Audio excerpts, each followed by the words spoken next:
말씀 찾겠습니다. 하나님의 말씀은 사도행전 1장 14절입니다. 제가 가진 신약성경 188쪽입니다. 사도행전 1장 14절입니다. 우리 함께 다 찾으셨으면 우리 한 목소리로 하나님의 말씀 우리 읽도록 하겠습니다.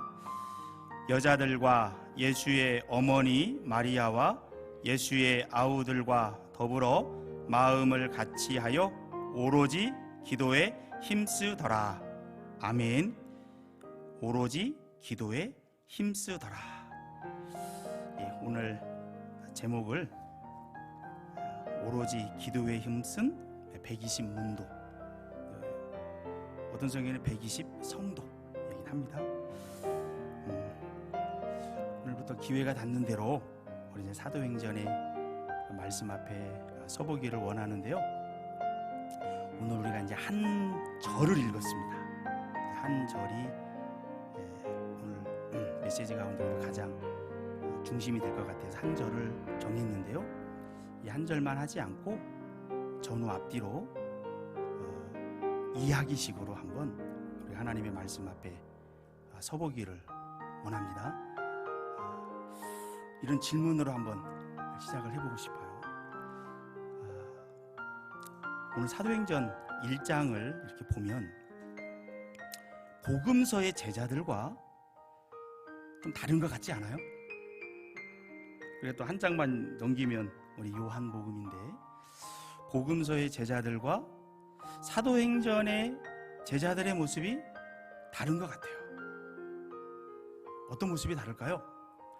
한 세 가지 정도가 다른 것 같아요. 하나는, 복음서에는 기도하는 제자들의 모습이 보이지 않아요. 예수님이 그렇게 기도하라 해도 기도를 잘 안 해요. 근데 오늘 사도행전에 보니까 오로지 기도에 힘썼다, 기도에 오로지 전무했다, 그런 의미예요.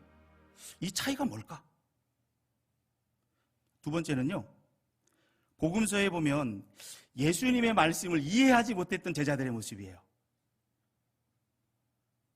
예수님이 어떤 이야기를 하면 그것에 대해서 다른 이야기를 해요. 예수님한테 꾸지람을 듣기도 하고, 그 전에 잘못 배웠던 부분들이 있었던 거죠. 근데 오늘 말씀을 보니까 시편에 있는 말씀 69편하고 109편, 이 두 말씀을 통해서 가룟 유다, 12사도 가운데 한 사람이었죠. 그가 직분을 빼앗겼어요. 그 자리가 비었어요. 구약의 말씀을 가지고 그 사건을 해석을 하는 겁니다. 그러면서 그 한 자리를 채워요. 어떤 신학자는 그래요. 마띠아가 채워지는데 그 마띠아가 그 이후에 등장을 안 하거든요. 그러니까 사도들이 엉뚱한 일을 했다, 그렇게 이야기하기도 해요. 그러나 절대 그렇지 않지요. 12로 채워놓고 사도행전 2장으로 넘어가는데 왜 12로 채워줘야 됩니까? 예수님의 사역은 12지파의 회복이에요. 그래서 12사도를 세웠잖아요. 그 한 자리가 비었어요. 그 한 자리는 채워줘야 됩니다. 이후로 남겨진 교회가, 태동되는 교회가 어떤 역할을 해야 되는지를 알려주는 거죠. 잃어버린 주의 백성들을 회복하는 거예요. 하나님 나라 회복하는 거예요. 12는 그런 상징수가 담겨져 있어요. 그렇기 때문에 한 빈자리, 거기를 채우고 2장으로 넘어갑니다. 그 이후에는 사도의 자리가 비어도 채우지 않습니다. 맞지요? 사도행전을 통해서 확인이 되어져요. 그러나 교회가 태동되기 전에는 12로 채워져 있어야 돼요. 이것을 이해했단 말입니다. 말씀을 가지고. 복음서에서는 보이지 않았던 모습이에요. 또 하나, 세 번째는요, 순종하는 제자들의 모습이에요. 이것도 복음서와는 좀 다른 부분들이에요. 어떤 순종이냐면요, 빈 한 사도의 자리를 채우는데 우리가 23절을 통해서 보면 한 사람의 이름이 3번 언급이 되어집니다. 하나는 별명이긴 하지만 바사바, 유수도, 요셉 3번이 언급이 되어져요. 그런데 사도로 선택을 받은 마띠아는 한 번만 나오죠. 그러면 내심 사도들의 생각은 어디에 있다라는 거예요? 요셉한테 있는 거예요. 요셉이라는 이 사람이 됐으면 좋겠다. 이름을 3번 언급하는 문학적 장치를 통해서 그 부분을 보여주는 거예요. 그런데 예수님의 뜻은 어디에 있습니까? 마띠아에게 있었어요. 그 다음에 그 결정이 났을 때 사도들은 전혀 토를 달지 않아요. 아멘! 하고 2장으로 넘어가요. 순종하는 제자의 모습. 또 앞으로 태동되는 교회가 우리 주님 앞에서 어떤 자세로 서야 되는가를 알려주는 거죠. 적어도 복음서와 사도행전 1장을 비교해 볼 때 3가지가 달라졌어요. 이 차이가 뭘까요? 오늘 이 차이를 우리가 정리하고 본격적으로 사도행전으로 들어가는 겁니다. 이 차이가 뭘까요? 이 차이는 우리 성경 한 장만 넘겨볼까요? 요한복음 20장이 있습니다. 요한복음 20장 22절에 답이 있어요. 예수님이 이제 십자가에서 죽으셨어요. 부활하셨어요. 제자들은 아직 믿지를 못해요. 상당히 두려웠어요. 예수님이 정치범으로 십자가에 달렸잖아요. 로마에서 혹시 우리를 잡으러 오는 건 아닐까? 예수님을 죽이는데 앞장섰던 종교 지도자들이 우리에게도 해를 가하지 않을까? 제자들은 굉장히 두려웠어요. 문을 꽁꽁 걸어 잠그고 한 곳에 모여 있었죠. 그때 누가 등장합니까? 부활하신 예수 그리스도. 벽을 뚫고 들어와요. 부활체의 새로운 모습이죠. 들어와서 예수님이 제자들을 책망하기보다 그들의 두려움을 어루만져요. 평안할지어다. 샬롬, 에이렌의 평화를 이야기해요. 그러면서 예수님이 숨을 내쉬면서 성령을 받으라, 그 얘기를 하죠. 이 결정적인 차이예요. 예수님께서 기회가 주어지면 우리를 대신해서 십자가를 지실 것이다. 그리고 내가 사흘 만에 부활할 것이다. 예수님이 여러 번 언급을 했어요. 왜 이 언급을 했을까요? 예수님이 이 과정을 거쳐야만 제자들에게 최고의 선물을 줄 수 있기 때문이에요. 예수님이 제자들에게 줄 수 있는 최고의 선물이 뭡니까? 그것은 바로 성령이에요. 성령이 오셔야만 예수님을 이해할 수 있습니다. 예수님이 누구를 만났고 어느 지역을 갔고 어떤 표적을 행했고 그것이 갖는 의미가 무엇인가? 예수는 누군가? 성령이 아니고서는 이 예수님을 알 수가 없어요. 예수님을 피상적으로 아는 사람은 우리가 지난 시간에 살펴봤던 군사적 메시아관에 사로잡힙니다. 자동적으로. 바른 예수님 알기가 아니죠.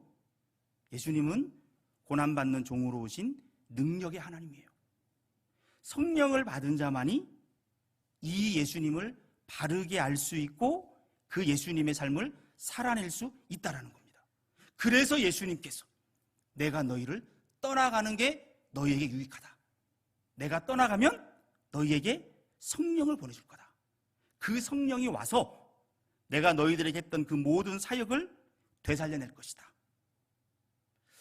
성령은 제자들이 받을 수 있는 최고의 선물이에요. 성령이 하시는 일에 대해서 성경에서 가장 선명하게 이야기하는 데가 어디입니까? 요한복음 16장이에요.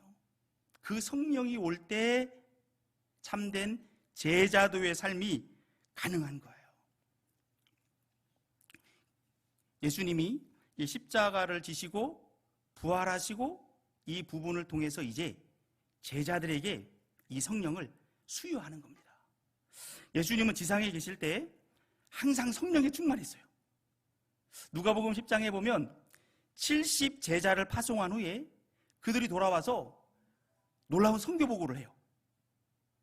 그때 예수님께서 기뻐하시면서 누가복음 10장에 보면 성령으로 기뻐했다라는 표현이 나와요. 예수님은 모든 감정이 성령과 함께, 성령으로 그 모든 감정도 표현할 정도로 예수님은 늘 성령에 충만했어요. 그러나 제자들에게 이 성령을 나누어 줄 수는 없었어요. 근데 예수님이 십자가와 부활을 통해서 삼위일체 간의 변화가 생깁니다. 지금 예수님이 십자가를 통과하고 부활한 상태에서 제자들에게 나타났잖아요. 그러면서 그들에게 성령을 받으라 이야기를 했어요. 그럼 제자들은 성령을 받았을까요? 안 받았을까요? 받았지요. 이걸 신학적으로 오순절 전에 오순절이라고 부릅니다. 이제 사도행전 2장에 가면 보좌에 앉으신 예수님께서 수직적으로 성령을 우리 가운데 부어주셔요. 근데 요한복음 20장 22절에서는 수평적으로 주는 거예요. 아직 예수님이 하나님 아버지의 보좌 우편에 아직은 앉지 않았거든요. 아직은 지상에 있어요. 그래서 수평적으로 제한된 제자들에게 성령을 수여하는 겁니다. 그러나 2장에 가서는 보좌에 앉으신 후에 더 넓은 의미에서 성령을 부어주시는 거죠. 이스라엘의 절기로 보면 오순절이 맥주절 77절입니다. 그게 곡식 주수를 다 한 다음에 하나님 앞에 드리는 감사절이잖아요. 그 맥주절 77절이 있기 전에 첫 열매를 드리는 게 언제입니까? 초실절이죠. 그러니까 요한복음 20장 22절은 초실절의 열매로서 제자들에게 성령을 수여하는 거예요. 이렇게 성령을 수여받은 그들이 사도행전 1장으로 넘어가는 겁니다. 그래서 변화가 있어지는 거예요. 오늘 제목의 부제를 성령과 기도의 선순환이라고 정해봤어요. 성령과 기도의 선순환. 오늘 우리 사도행전 1장 14절에 기도라는 말이 나와요. 프로시케라는 말입니다. 이게 원래 프로시코마이라고 하는 동사예요. 이 기도라는 프로시코마이라는 이 동사가 중간태라고 합니다. 문법적으로 좀 어렵지만요. 이게 어떤 의미가 있냐면요, 기도는 내가 하는 것 같지만 하나님이 이끌지 않으면 기도할 수 없습니다. 기본적으로 사람은 종교성이 있기 때문에 하나님을 안 믿는 사람도 기도를 하긴 하거든요. 그런데 하나님이 기뻐하는 기도는 하나님이 이끌 때 가능한 거예요. 하나님이 이끌고 거기에 우리가 적극적으로 반응하는 겁니다. 그게 기도라는 단어 속에 담겨진 의미예요. 그러면 누가 기도할 수 있어요? 오늘 120문도가 기도의 자리로 나아가는데 누가 이끌었어요? 성령이 이끌고 있는 거예요. 성령이 이끌기 때문에 그들이 기도의 자리에 나아갈 수 있다. 오늘 이야기를 하는 겁니다. 예수님께서 지상에 계실 때 늘 성령에 충만했다고 했죠? 자, 그러면 우리가 성령에 충만하면 우리가 항상 승리할 수 있을까요? 사명 잘 감당할 수 있을까요? 우리가 성령에 충만하면 하나님의 뜻이 무엇인지 선명하게 우리가 발견할 수 있어요. 그리고 하나님 나라의 기쁨을 우리가 실존적으로 누릴 수가 있어요. 그러나 그것이 전부는 아니에요. 예수님은 지상에 계시면서 항상 성령에 충만했지만 예수님이 또 열심히 했던 일 가운데 하나가 뭡니까? 기도예요. 그럼 예수님 왜 기도했을까요? 그럼 예수님은 어떤 기도를 했을까요? 이것도 한편에 우리가 생각해 볼 부분이에요. 히브리서 5장을 통해서 보면 예수님께서 심한 통곡과 눈물로 하나님 앞에 기도했다고 나와요. 성령 충만한 예수님이 왜 심한 통곡과 눈물로 기도했을까요? 예수님께서 하나님 아버지께서 보낸 그 사명을 이루어감에 있어서는 기도가 절대적으로 필요했습니다. 그래서 예수님은 목숨을 내걸고 낮이나 밤이나 언제나 하나님 앞에 간절하게 기도를 했어요. 우리가 사명을 깨닫는다고 해서 자동적으로 그 사명이 이루어지지는 않아요. 그 사명을 이루는 데는 많은 과정을 겪어야 됩니다. 예수님은 어떤 기도를 했을까요? 이것도 한번 우리가 생각해 볼 필요가 있어요. 예수님은 분명히 하나님이죠. 예수님이 이 땅에 와서 사역을 펼쳐나갈 때 우리랑 한편 비교해서 생각해 봤으면 좋겠어요. 예수님은 죄가 있습니까? 없습니까? 죄가 없지요. 우리랑은 좀 차원이 달라요. 죄가 있는 우리에게는 기본적으로 정념이라는 게 있습니다. 이게 어떤 의미냐면, 예를 들면 우리 성도님들 가운데 어느 한 분이 평소에 11조를 한 100만 원씩 했어요. 근데 어느 순간 11조를 1억을 해야 되네요. 그럼 11조 하기가 편할까요? 어려울까요? 어렵습니다. 적을 때는 쉽게 할 수 있어요. 근데 액수가 늘어나면 유혹을 받을 수 있어요. 아, 이만큼 내야 되나? 혹시 이거 교회가 잘 쓰나? 이러저러 생각이 들어올 수가 있어요. 혹시 그런 경험 없으신가요? 이걸 정념이라고 불러요. 정욕적인 사람 있죠? 야한 옷을 입은 사람을 보면 음욕이 발동할 수 있어요, 없어요? 발동할 수 있죠. 아주 멋진 근육질의 남성을 봤어요? 그 품에 때로는 안기고 싶은 마음이 순간적으로 들 수도 있을까요, 없을까요? 들 수 있죠. 건강한 사람이라면 들 수 있어요. 이게 정념이에요. 우리 가운데 죄가 들어왔기 때문에 어떠한 상황이 펼쳐지면 자동적으로 떠오르는 부분들이 있어요. 우리는 그걸 끊어내야 되죠. 예수님에게는 우리와 같은 그 죄가 없기 때문에 그런 정념은 없어요. 그러나 예수님에게도 유혹은 있습니다. 어떤 유혹이에요? 사단이 유혹을 걸어오잖아요.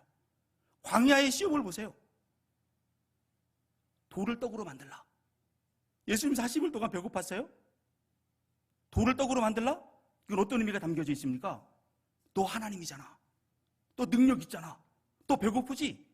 너 돌을 떡으로 만들 수 있는 하나님이잖아. 하나님의 아들이잖아. 네 힘 써봐. 유혹하는 거예요. 만약에 예수님이 돌을 떡으로 만들었다면 어떻게 될까요? 예수님은 만들 수 있어요, 없어요? 만들 수 있죠. 만들면 어떻게 돼요? 예수님의 사명은 끝나는 겁니다. 왜요? 예수님은 우리를 대신해서 첫 번째 아담이 실패했던 부분을 완성하기 위해 왔거든요. 죄를 짓기 전에 첫 번째 아담과 예수님은 동일한 상태예요. 죄가 없지요? 첫 번째 아담은 실패했어요. 두 번째 아담 예수님은 어떻게 해야 됩니까? 첫 번째 아담과 동일한 상태에서 승리해야 돼요. 그래야 사명을 감당하잖아요. 사단은 그걸 유혹을 걸어오는 겁니다. 오비영여의 표적 이순 후에 사람들이 예수님을 왕삼으려고 했죠. 인기가 대단했어요. 예수님이 그 인기에 취하면 됩니까, 안 됩니까? 그러면 사명 끝나는 거예요. 예수님이 그 표적 후에 기도하러 갔다. 어떤 내용을 가지고 기도했을까? 힌트를 얻을 수 있어요. 예수님이 십자가를 앞두고 예수님 십자가 지고 싶었어요? 벗고 싶었어요? 벗고 싶었잖아요. 그게 우리와 같은 영혼과 육신을 가지고 온 예수님의 모습이에요. 이것도 한편의 미혹이죠. 그 뒤에 사단이 작동하고 있어요. 지속적으로 예수님으로 하여금 그 사명을 감당하지 못하도록, 예수님으로 하여금 군사적 메시아의 길을 걷도록, 그 사명을 감당하지 못하도록 얼마든지 사단은 미혹은 걸어올 수 있어요.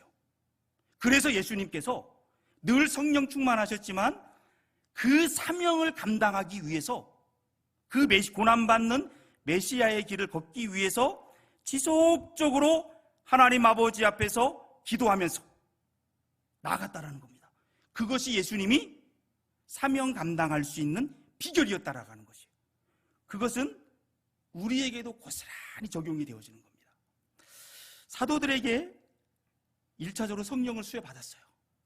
그래서 새로운 통찰력을 가지고 하나님 앞에 나아가는데 그들도 치열한 기도가 있어야 된다라는 걸 깨닫습니다.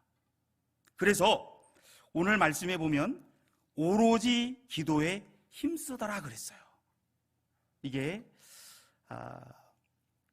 기도가 본인들이 해야 될 일인 것처럼 전념하는 거예요. 모든 신경을 집중한다라는 의미가 여기 담겨져 있어요.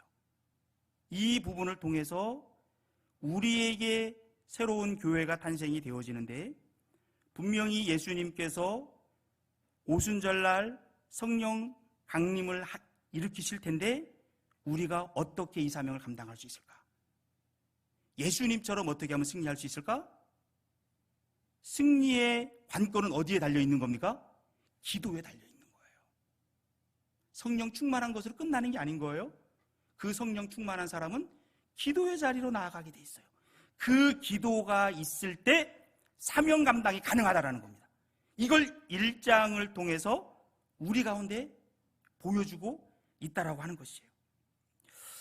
신약 성경에서 기도에 대해서 가장 많이 언급한 성경이 어디입니까? 사도행전이에요.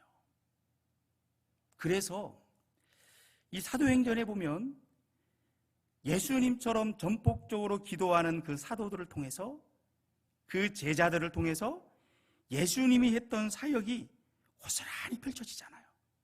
하나님의 영광이 드러나잖아요. 성령이 충만하다고 그래서 모든 환경이 갑자기 바뀌진 않습니다. 성령이 충만하면 환경을 해석할 수 있어요. 이겨나갈 수 있는 힘이 주어져요. 그러나 기도를 통해서 우리가 더 나아갈 때 그 사명은 온전히 이루어진다라고 하는 것. 그래서 기도로 사도행전의 문을 연다라고 하는 것입니다. 우리가 출애굽기에도 보면 새로운 백성이 탄생이 되어질 때 출애굽이 일어나잖아요. 일어나기 전에 하나님께서 어떤 일을 하십니까? 이스라엘 백성들로 하여금 부르짖게 만들어요. 부르짖을 수밖에 없는 환경으로 밀어넣죠.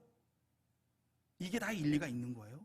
새로운 공동체 탄생을 위해서 하나님 앞에서 기도로 준비하는 게 필요하다는 겁니다. 그리고 말라기 이후에 성전문이 닫혀져요. 400년 동안 계시가 없는 시대로 들어가죠. 그리고 누가복음에서 세례 요한이 등장하고 예수님이 등장할 때 하나님의 백성들이 뭘 했다고 이야기하는가? 기도했다고 이야기합니다. 세례 요한의 아버지 사가랴, 그가 제사장의 직무를 감당하고 이후에 분향하러 들어갔어요. 그때 백성들이 밖에서 기도했다라고 나옵니다. 기도를 통해서 새로운 시대를 준비해 가는 거죠. 그래서 제자들도 이 기도가 하나님의 사명을 감당할 수 있다. 예수님처럼 승리하는 자리에 설 수 있다. 이 부분들을 놓고서 한 10여일 정도 예수님이 승천하신 후에 집중적으로 기도하며 나아갔다라고 하는 것. 이것은 2022년 오늘을 살아가는 우리에게도 동일하게 적용된다라는 겁니다. 우리의 승리의 비결은 뭡니까? 성령의 인도와 집중적인 기도예요. 이것이 양축으로 있을 때 우리에게 주어진 사명을 감당할 수 있다라고 하는 것. 이것을 오늘 우리 교회 한편에 적용하고 마치기를 원합니다. 우리 교회에 주신 사명이 이성중에 내 백성이 많음이라. 사도행전의 말씀이죠. 이것이 우리 교회의 사명인 것을 믿으십니까? 분명히 하나님이 우리에게 준 사명이에요. 그 사명 아래에서 우리가 한 38년을 달려왔고 39년째로 가고 있어요. 자, 그러면 우리 교회를 중심으로 해서 주변을 한번 이렇게 보면 태영이 있죠? 아이파크가 있죠? 호계시장과 그 주변에 빌라와 몇몇 아파트가 있어요. 그리고 덕현지구가 들어서고 있죠. 저 경수산업도를 건너면 호원지구가 있어요. 그리고 순환도로 밑에 저쪽 편으로 가면 융창이 있어요. 그리고 그 반대편으로 보면 평촌이 있어요. 그것이 우리 양희문 교회를 둘러싼 동서남북입니다. 우리는 그걸 7개의 권역으로 생각해 볼 수 있어요. 그리고 그 이외의 지역에서 오는 경우가 있죠. 그건 알파로 넘는 겁니다. 때로는 기도하면서 그런 기도도 해요. 하나님, 적어도 교회가 지역교회가 돼야 될 텐데 이 근동에 있는 우리 성도님들, 걸어서 올 수 있는 성도님들을 허락해 주십시오. 보니까 한 권역마다 한 70가정이면 될 것 같아요. 그럼 주변에 또 다른 교회들도 있잖아요. 그 교회들도 각자 사명 따라 서나가지 않겠어요? 그러니까 우리가 독점하진 않잖아요. 70, 70, 70. 그 이외에는 70 곱하기 알파. 그 정도면 우리에게 주신 사명을 감당하는데 의미가 있지 않겠나? 우리 성도님 혹시 동의하십니까? 만약에 이것이 맞다면 또 그 구체적인 숫자는 중요하지 않을 수도 있어요. 그러나 분명히 우리가 이 성중에 있는 내 백성을 모아서 그들을 충성된 제자로 키워서 1년 내내 개척하는 교회, 1년 내내 선교사 파송하는 교회, 이것은 성경적으로 볼 때 합당한 비전과 사명이에요. 이것은 우리에게 준 사명이에요. 이것을 어떻게 감당할 수 있겠는가? 이것이 하나님께로부터 온 것이라는 걸 깨닫는다면 이후로는 오로지 기도의 힘씀을 통해서 하나님 앞에서 여러 유혹들이 올 때 거기에 굴복하지 않고 넘어지지 않고 하나님 앞에서 이 사명을 이룰 그분 앞에 집중적인 기도로 나아가는 것, 그것이 한편에 우리가 감당해야 될 사명이지 않겠습니까?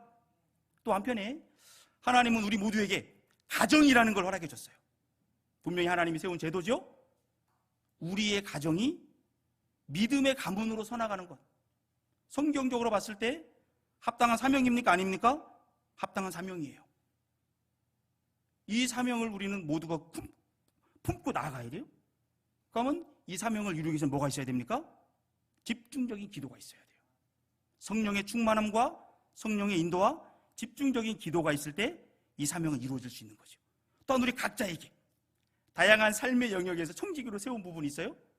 이것도 감당하기 위해서 우리는 집중적인 기도로 나아갈 때 이 사명은 이루어질 수 있다고 하는 것. 우리가 사도행전 1장을 시작을 하면서 오늘 14절의 말씀을 통해서 어떻게 하면 우리가 승리할 수 있는가, 그 비결을 알려주고 있습니다. 우리 사랑하는 성도님들도 이 120문도가 성령을 수여받은 후에 집중적으로 기도로 나아가는 것처럼 이 수요 예배 드리는 우리 모두는 성령을 선물로 받은 하나님의 사람들이라고 저는 생각합니다. 그렇다면 우리는 이 집중적인 기도를 통해서 그 사명을 감당하는 자리로 나가야 된다. 그런 결단으로 하나님 앞에 서시는 우리 귀한 성도님들 되시기를 축복합니다.